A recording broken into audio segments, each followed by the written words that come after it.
नमस्कार। आज की चर्चा का विषय है लॉ की डिग्री के पश्चात भारत में लॉ ग्रेजुएट के लिए किन किन क्षेत्रों में उसकी क्या क्या उपयोगिता है। हम देख रहे हैं कि जीवन के हर क्षेत्रों में विधि की उपयोगिता है। संसार के मामलों में भी अंतर्राष्ट्रीय विधि और अंतर्राष्ट्रीय न्यायालय हैं।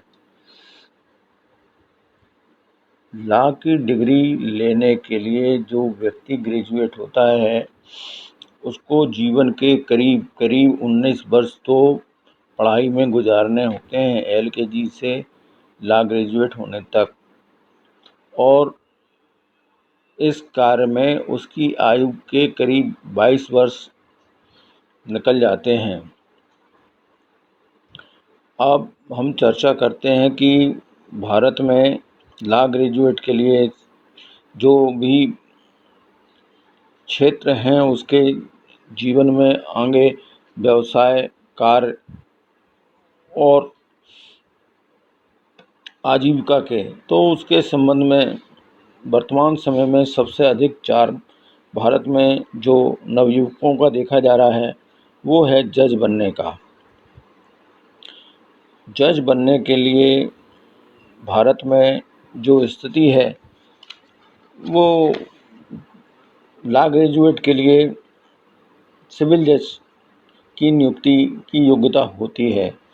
जब वह 7 वर्ष या उससे अधिक की वकालत या अन्य किन्हीं पदों की योग्यता रखता है, जब वह कार्य रूप में कार्य करता है, जैसे सिविल जज या सरकारी ADPO या अन्य ऐसे ही, तब वह ADJ के पद के लिए भी क्वालिफाई हो जाता है। जो सिविल जज नियुक्त होते हैं वो ही प्रमोशन से पहले सिविल जज क्लास 2 होते हैं, न्यायिक मजिस्ट्रेट क्लास 2 होते हैं, फिर न्यायिक मजिस्ट्रेट क्लास 1 होते हैं, सिविल जज क्लास 1 होते हैं, फिर CJM होते हैं और उसके बाद ADJ प्रमोशन के तहत पहुंचते हैं और वकील डायरेक्ट भी उस तरीके से बन जाते हैं। अब ADJ के बाद जो नियुक्ति होती है वो जिला लेवल पे जिला जज की होती है।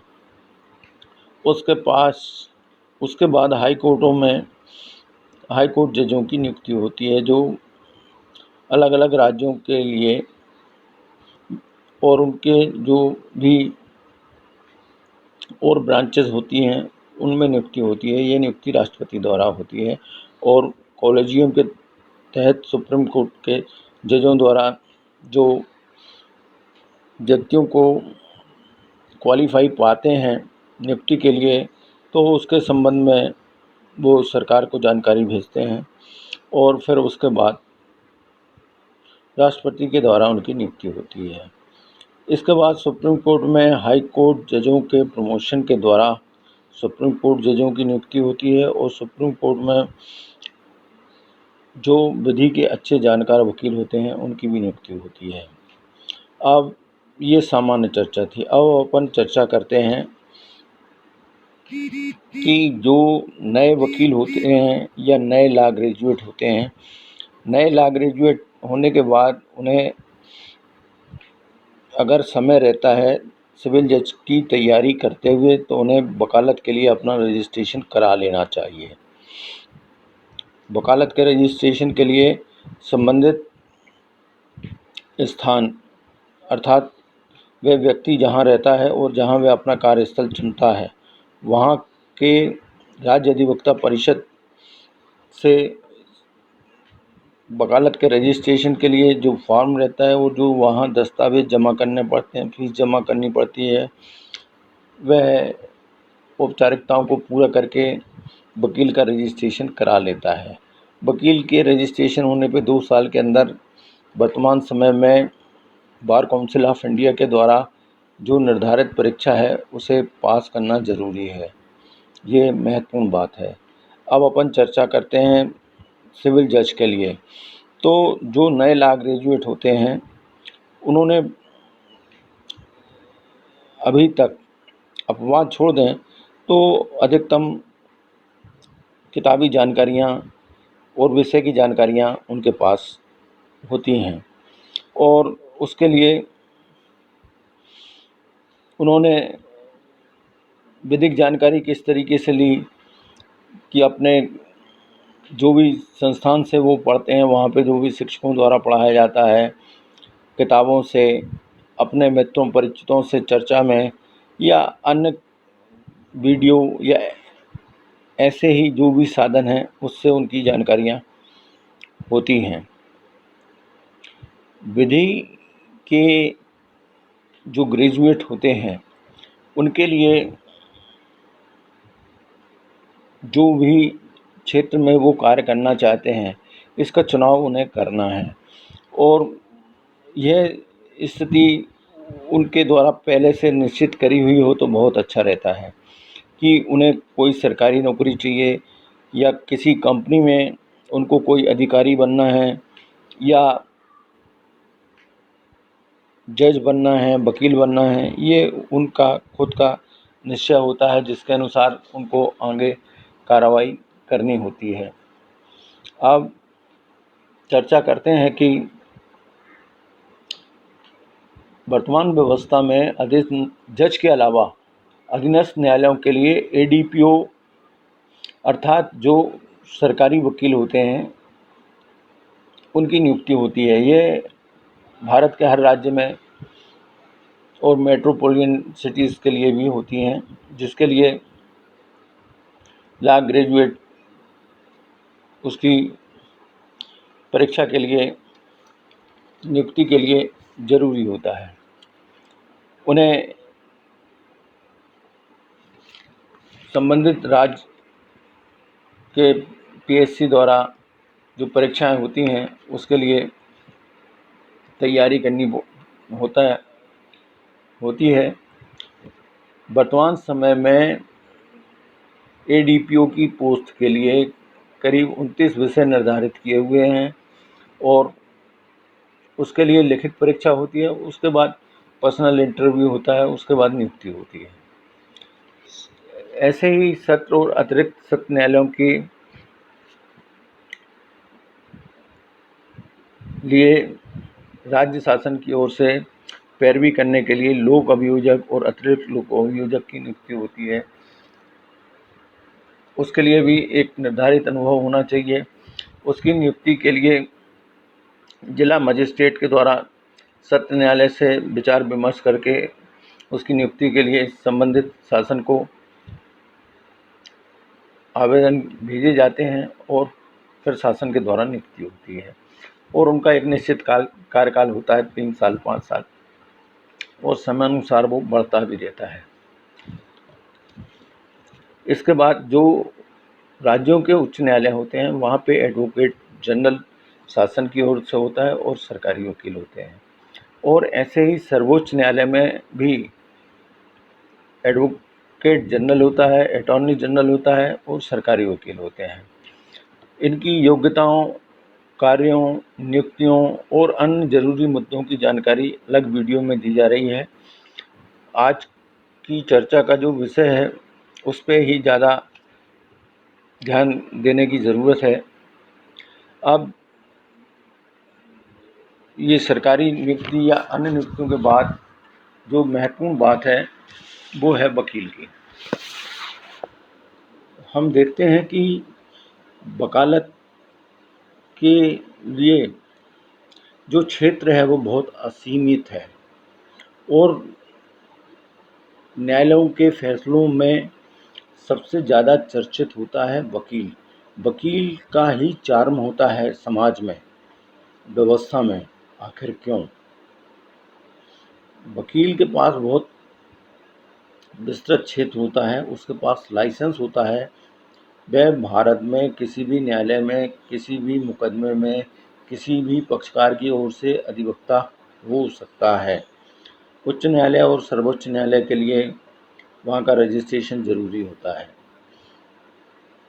इसके अलावा जो स्वतंत्र वकील होता है उसे सरकार भी बहुत से महत्वपूर्ण मामलों में सरकार की ओर से कार्रवाई के लिए भी वकील नियुक्त करती है और अन्य संस्थाओं के लिए भी वह वकील हो सकता है। वह बैंकों के लिए, विद्युत विभाग के लिए और कृषि उपज मंडी और अन्य सरकारी संस्थाओं के लिए भी वकील हो सकता है। इसके बाद अपन चर्चा करते हैं कि अच्छा सफल वकील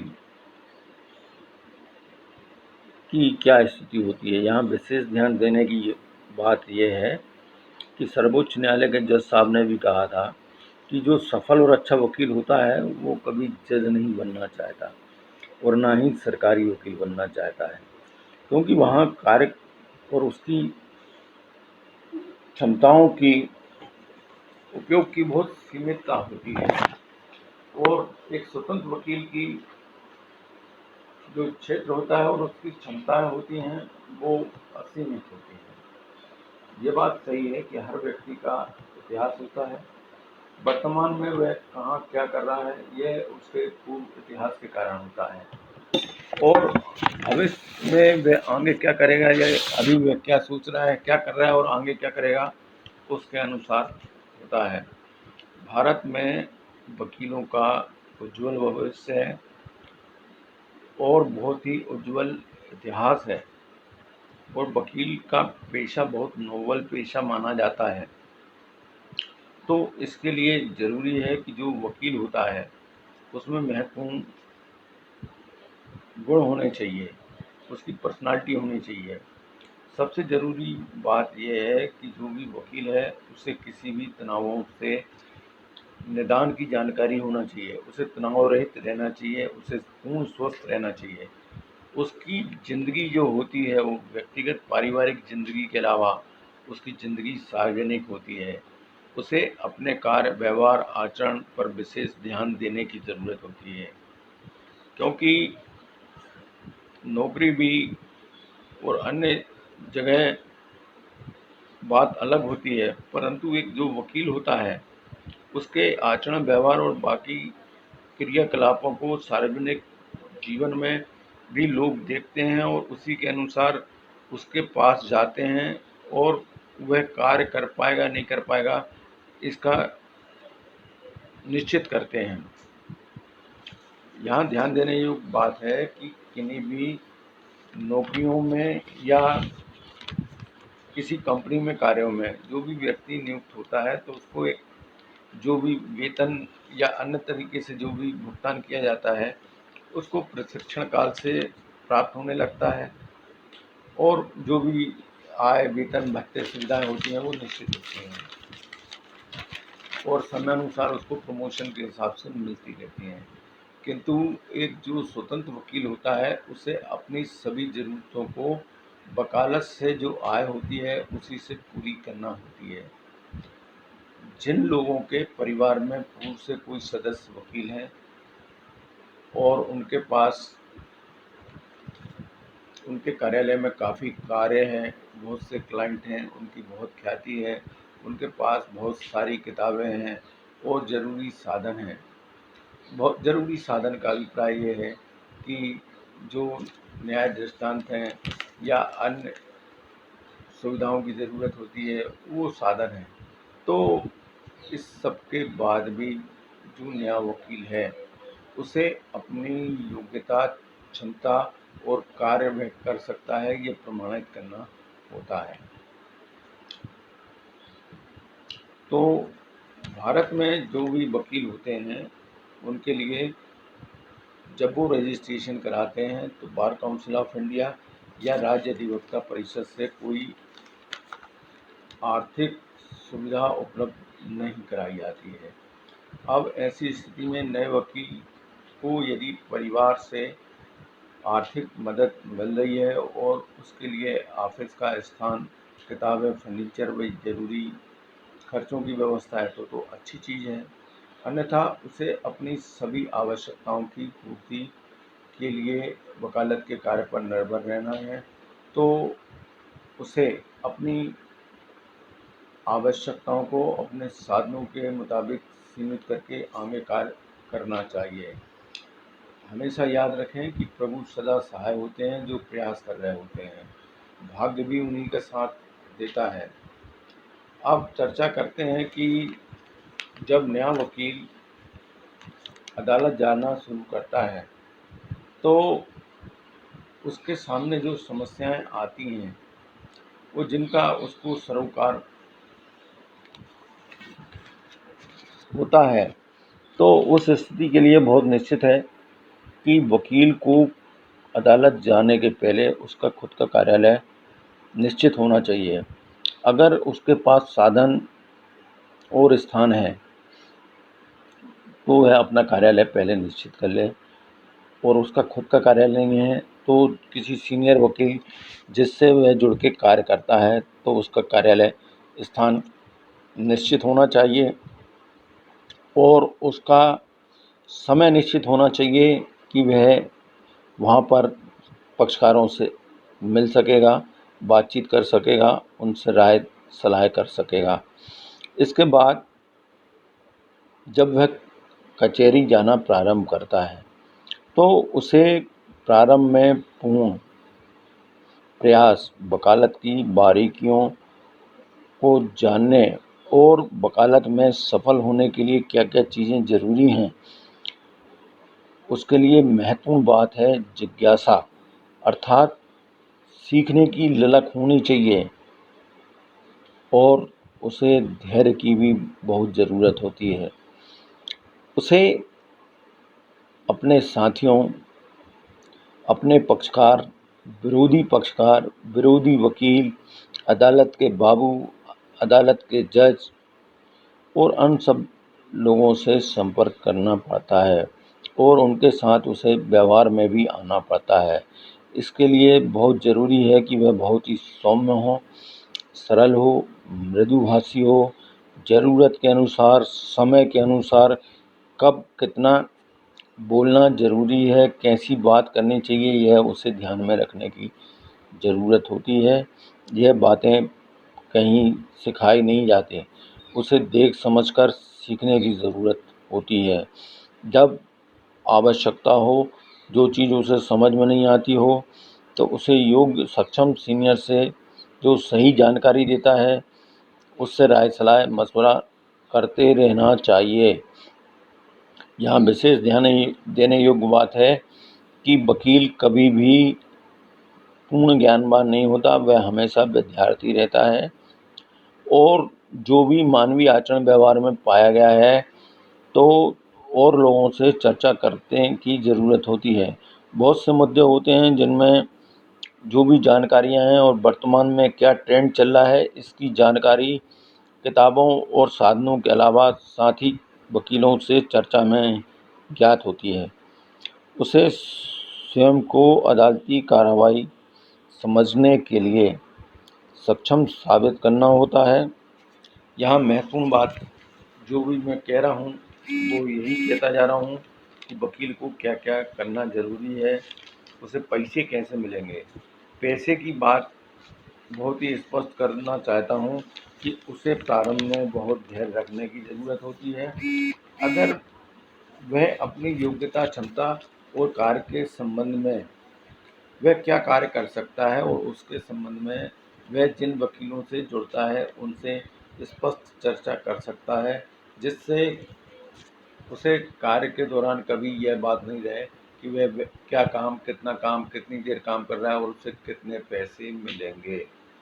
उसे मेरी राय तो यही है कि जो भी व्यक्ति वकालत चालू करता है उसमें बहुत जिज्ञासा होनी चाहिए, जानकारियों को लेने की, चीज़ों को समझने की और अपने आप साबित करने की। जब वह इतना काम कर लेता है तो उसके बाद जो आदमी उसको कार्य करते देखते हैं उससे बातचीत और उसके आचरण व्यवहार से संपर्क में आते हैं, उससे प्रभावित होते हैं, वो लोग उसके आगे के पक्षकार होते हैं या आने वाले समय में जो भी आदमियों को ज़रूरत होती है उसका रेफरेंस देते हैं। तो उसके बाद उसके पास काम भी होता है, पैसा भी होता है। यह चर्चा काफ़ी गहन है और इसमें विस्तृत चर्चा की ज़रूरत है। समय की ज़रूरत के अनुसार इस चर्चा के संबंध में आपको यह जानकारी कैसी लगी और आगे की जानकारी में आप और क्या-क्या जानकारी की अपेक्षा रखते हैं और आप क्या सुझाव देना चाहते हैं, उन्हें कमेंट्स बॉक्स में ज़रूर बताएं। नमस्कार।